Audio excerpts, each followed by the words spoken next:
Coach, we'll start talking about last week's game. I mean, a long trip to Texas, tight game. You had a big lead, and they kind of came back. Talk a little bit about the game.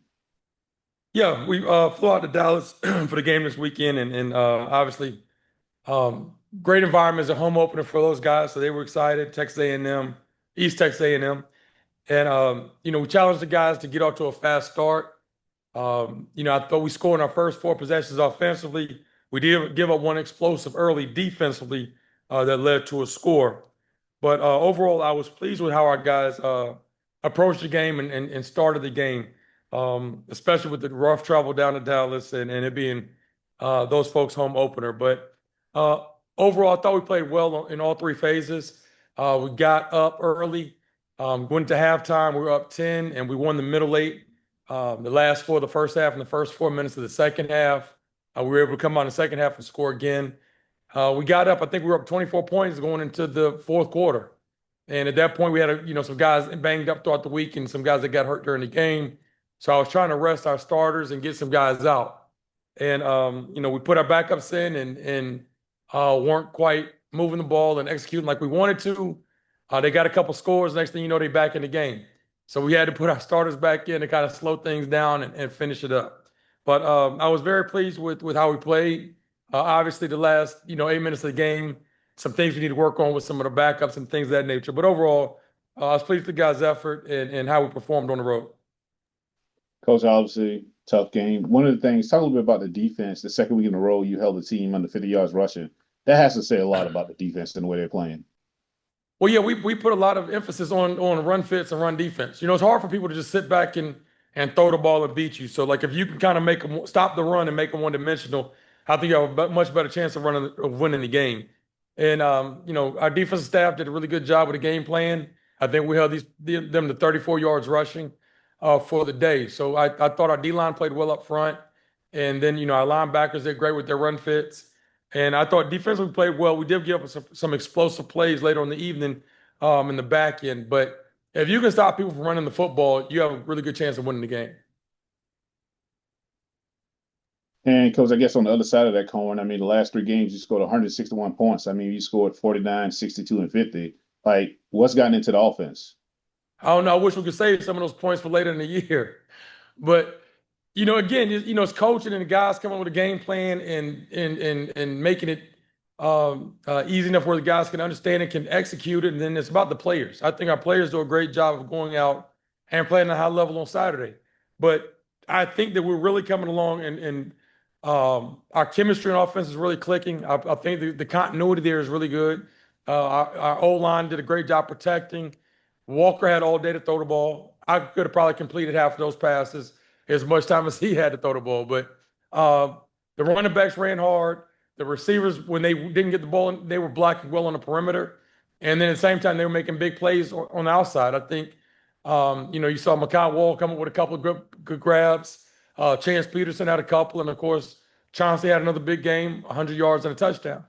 But I think offensively, we're clicking all cylinders. I think it's still some things that we left out there. And I think, there's still a ways that we can play a lot better. And same thing defensively, as well as we played in certain times in certain areas, I think that we can play so much better. But my challenge to the guys today is going to be like, continue to improve in all areas. And that's the big thing. It's about us. It's not about our opponent. That was my final question. I mean, you talked about the offensive line, and obviously that attributes to the way that Walker plays. I mean, I saw something from this weekend where he ran the ball really well. I mean, Walker ran for what, 45 yards. It was not one sack. Didn't get Jersey dirty at all. No negative yards. And a touchdown. Can you talk about how big is that when you can have him carrying the ball for you for those positive yards? Well, we're working on Walker taking that dual threat role. A dual threat quarterback now. My little Davius Richard. But no, Walker does a great job of letting the game come to him, and he doesn't try to force plays and force things. Obviously, the zone read game is there, and a lot of folks are going to stack the box and be looking for Mosley and AJ Rogers. But the end squeezing down, it gave Walker pull read, so Walker pulled it and scored on one and had a huge gain on another. So Walker's doing a great job of just taking what the defense gives you, and obviously uh, he's adequate enough and fluid enough to make plays with his legs. He's not going to take it 60, 70 yards. but take what the defense gives you, and in the run game and the passing game. And lastly, Coach, one of the things early in the year you talked a lot about was the specialist play and how you were not sure what to get out of them. But I mean, Brandon Bowman averaged 47 yards, and K-Rob had two good field goals. Can you talk about what they're kind of adding to that extra part and flipping the field for the punter? Yes, and camp. In camp, when we came in, that was a concern of mine. I knew both of those guys had strong legs, but consistency and being able to handle the pressure.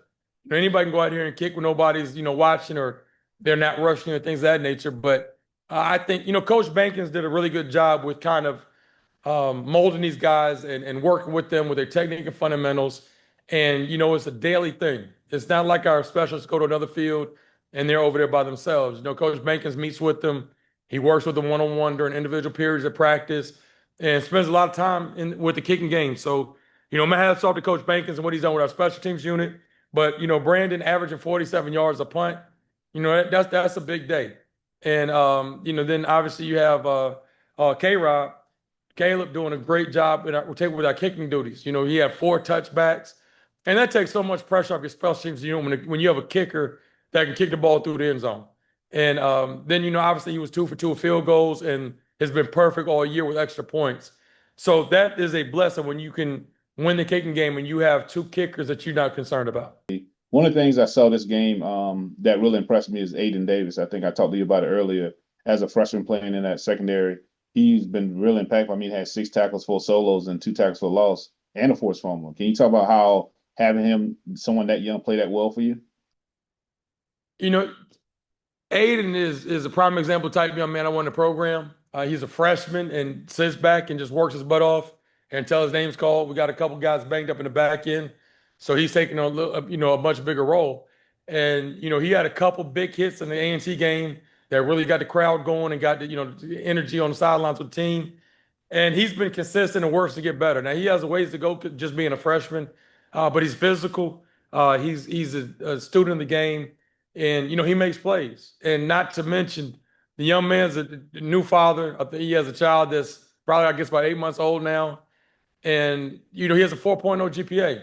And for him to have all that stuff on his plate and still be able to excel academically and then excel on the field, and a great young man to be around.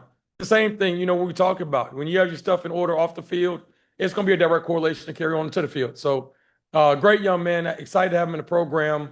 He's going to have a great career here at North Carolina Central. And I just need him to have one more big week next week after the bye when we go to Tallahassee. Coach, I know we talked about this also early in the year about receivers having some drops. That's kind of rectified itself. But now the other side of that, it looks like the defense is having some drops. The ball's hitting the guys in the hand, and they just can't hold on them. I know it's like, I think we were talking about Isaiah had one that hit him in the chest. Can you talk about what kind of things you can do to kind of help the guys kind of see the ball better? We work on it. We work on it. We work on it every day in practice. And that's one thing, you practice how you play. And we've dropped a lot in practice. And, unfortunately, we dropped them in the game. So we've got to practice better. And, you can't take anything for granted. And it's not okay to not make the play. When the ball hits you in the hands, you got to catch the ball. And that could be the difference in the game because, turn the tide of the game. But, I think we dropped 4 interceptions Saturday. And then the ball was on the ground. They put the ball on the ground 6 times. They had 6 fumbles, and that could have been 10 takeaways. But, you watch the film, we're going to continue to put emphasis on it. And the guys just, they had to lock in and be focused and see the ball. And just like a receiver sees the ball, eyes to the tuck, our defensive backs and linebackers have to do the same thing. Don't take your eyes off the ball, see it all the way into your hands and secure the ball. But it's good that we're touching them, get our hands on them. Next step, we're going to work on catching. All right, Coach, enough about last week. Let's focus ahead. Obviously, we got to bye this week. Big time for guys to kind of recover, get better, get some rest. What's the big major focus on the bye this week? We got to get healthy. We got a bunch of guys banged up. We have some guys that went down during the week during practice, a couple of fluke injuries, and guys didn't make the trip down to Dallas that we were counting on. And then we got some guys banged up Saturday during the game. So it's going to be huge for us to try to get these guys right, get them back, get them healthy. Our sports medical staff, Gloria's going to have to, she's going to have to work overtime this week with my sports medicine staff, Dr. Stafford and the crew. But that's going to be the big thing, is getting healthy. Coaches, we're going to do some recruiting and really focus on self-scouting seeing what we're doing and breaking ourselves down to see what plays we're calling, when we're calling them, the same thing way we break other teams down. So we'll spend time, scouting what we're doing and making sure that we're efficient in all areas. All right, Coach. I also noticed that today's the last day of the giving campaign. Anything you want to remind the fans about, alumni about for that giving campaign? Yes, yes. Last day for the giving campaign. We need you guys to dig deep. Last day for it. Continue to support us and our needs and our student athletes' needs. It's all about their time here and making sure that they have everything they need, whether it be academically, athletic, education with computers, laptops, things of that nature. But please give back to the university and our program. It's much needed. All right, Coach. Any final thoughts? It was a great trip down to Dallas, and it's great for us to be able to go to different regions and being able to see our alumni down there and engage with them. Big shout out to our Texas Alumni chapter and especially our alumni president, Ms. Nikki Davis Green, for the hospitality. Our fans came and showed out and supported our student athletes, and it's really good to see them. A lot of folks I hadn't seen in a while, but it's good to see when you are able to go to different regions and the alumni is still there to support you. So we weren't in Texas by ourselves. And North Carolina barbecue is still better than Texas barbecue.